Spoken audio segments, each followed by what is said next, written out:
Bonjour, ici Denis Letendre, en compagnie de Pierre Bramouchi, un spécialiste des questions de PEMF. Bonjour Pierre. Salut Denis, ça va bien? Très très bien, merci toi-même. Oui, numéro un, super. Alors aujourd'hui, on a quelques minutes pour parler de PEMF, mais avant d'aller plus loin, qu'est-ce que ça veut dire PEMF? C'est Pulse Electric Magnetic Field. En français, on voit souvent le terme CMP, champ magnétique pulsé, ou CMEP, champ électromagnétique pulsé. C'est l'énergie vitale de la Terre, c'est avec laquelle nos cellules fonctionnent. Donc, c'est une force naturelle.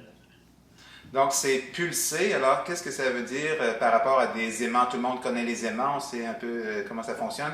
Pourquoi on dit pulsé? Le champ magnétique par rapport au champ magnétique d'un aimant, c'est quoi la différence? Comparativement à un aimant, c'est un message, comme on pourrait dire, parler de message, comme un message qui est fixe, donc il n'y a pas de mouvement. La Terre et l'énergie qu'on capte, nos cellules captent de la Terre, c'est un champ qui est en mouvement tout le temps.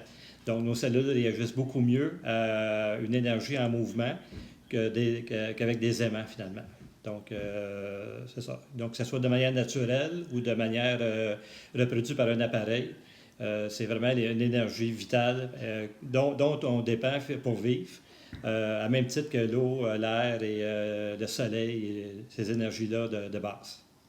Mais ça, les champs électromagnétiques, on entend parler beaucoup ces temps-ci et de plus en plus, on dirait, de la pollution électromagnétique, électrosmog et tous ces problèmes-là, tout ce que ça entraîne comme problème de santé pour les gens particulièrement qui sont hypersensibles à cela. C'est quoi la différence là, entre la pollution électromagnétique puis les champs électromagnétiques de basse fréquence pulsée?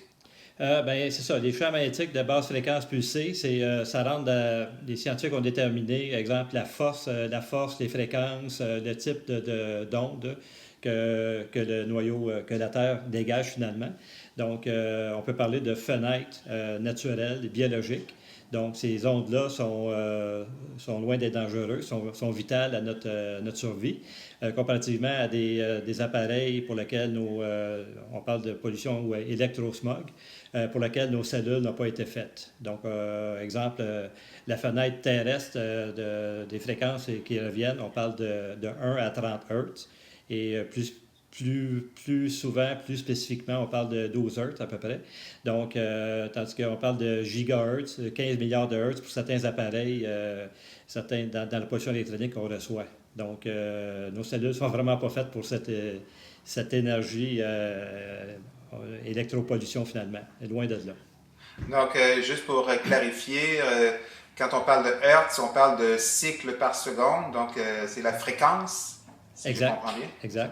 Donc, C'est ça. le système électrique qu'on est habitué, était ici en Amérique du Nord à 60 Hertz, donc ça veut dire 60 cycles par seconde. Exactement. Donc, ces champs magnétiques-là, qui sont similaires aux champs magnétiques électromagnétiques de la Terre, ce sont des basses fréquences, donc une part de l'ordre d'environ 30 à 50 Hertz, c'est-à-dire 30 à 50 cycles par seconde. Exact. Mais comme tu dis, ce qui a été déterminé, qui était favorable à la santé, on parle de 1 à 30. Exemple, on disait que dans le monde, il y a des endroits que les touristes vont beaucoup pour une nouveau guérison, des endroits qui sont propices à la guérison. Puis les mesures ont été faites à moyenne 7,8 Hz, qui est la moyenne de la Terre. Des guérisseurs Reiki ont déjà été étudiés.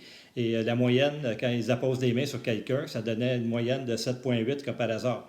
Donc, la moyenne de la Terre, la moyenne des cycles de la Terre. Donc, qui est très favorable. Sans ces fréquences-là, on ne peut pas vivre finalement.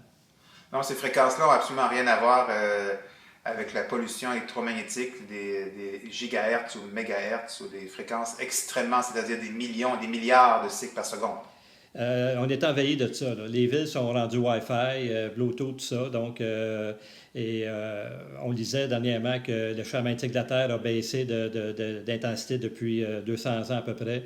Donc, on reçoit moins des fréquences bénéfiques et on est bombardé de fréquences artificielles avec tout ce qui s'ensuit de consultation médicale, tous les problèmes, insomnie, maux de tête, et ainsi de suite. Donc, on meurt pas on meurt pas rapidement parce qu'on a quand même on en reçoit quand même, mais il en manque pas mal. Il en manque pas assez des bonnes, trop des mauvaises, C'est ça. malheureusement. Donc, en résumé, c'est ça, on peut dire qu'il y a une invasion depuis les dernières années une invasion littéralement de tout ce qui est pollution électromagnétique. Donc, on a trop des mauvaises ondes et on n'a pas assez, en parallèle, en même temps, pas assez des bonnes ondes électromagnétiques. Parce que, en fait, depuis les dernières années, depuis un bon bout de temps, on est dans des immeubles de béton, on est sur l'asphalte, on est complètement déconnecté de la terre, on est presque toujours à l'intérieur. On n'est pas en anglicisme, on n'est pas groundé comme auparavant. Auparavant, l'être humain était fait pour marcher longtemps, plusieurs kilomètres par jour, pieds nus et ainsi de suite. Là, c'est fini. Là. On ne marche plus les 25 kilomètres pour lesquels on était fait. On parle de la moyenne, je pense que c'est même pas 1 kilomètre par jour, la plupart du monde. Puis, comme tu parlais, avec des souliers, des pieds isolés, sur du béton, et ainsi de suite. Il y a des pays là, qui commencent à sonner l'alarme. Là. Ils enlèvent même les Wi-Fi des écoles. Il y a des gens qui ne croient pas à ça, mais il faut juste s'attarder un peu. Quand on voit nos cellules fonctionnent à quel genre de force et d'énergie, c'est pas dur d'extrapoler et de comprendre que tout ce qui est en dehors de cette fenêtre biologique-là ne peut pas être bon. Donc, comme je vous dis, on ne meurt pas rapidement, mais beaucoup de problèmes de santé et avant que certaines maladies qu'on connaît puissent se développer.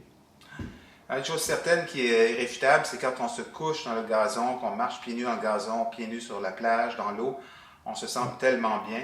Alors, oui. C'est en relation avec ce contact-là avec... Directement. Puis c'est pas juste à cause des margaritas. Ça nuit pas bien, mais c'est ça. C'est vraiment parce qu'on est groundé. On reçoit des ions négatifs en même temps qui est bon pour la santé à cause des vagues et tout ça. D'ailleurs, il y a des centres de santé dans le monde qui vont choisir l'endroit en fonction de la force du champ magnétique, où le champ magnétique est le plus présent, qu'il y a moins d'interférences. Donc, c'est pas pour rien. Pierre, c'est vraiment très intéressant. Je vois que l'horloge file, qu'on a atteint le temps qu'on avait. On va poursuivre cette discussion-là dans une autre vidéo. En attendant, ceux qui sont intéressés à en savoir plus, je vous invite à vous inscrire à la chaîne et aussi à mettre vos coordonnées pour recevoir un rapport gratuit par courriel qui va vous permettre d'en savoir plus sur ce phénomène très, très intéressant des champs électromagnétiques pulsés. Pierre Bamucci, merci beaucoup. Merci Denis, à la prochaine. À la prochaine.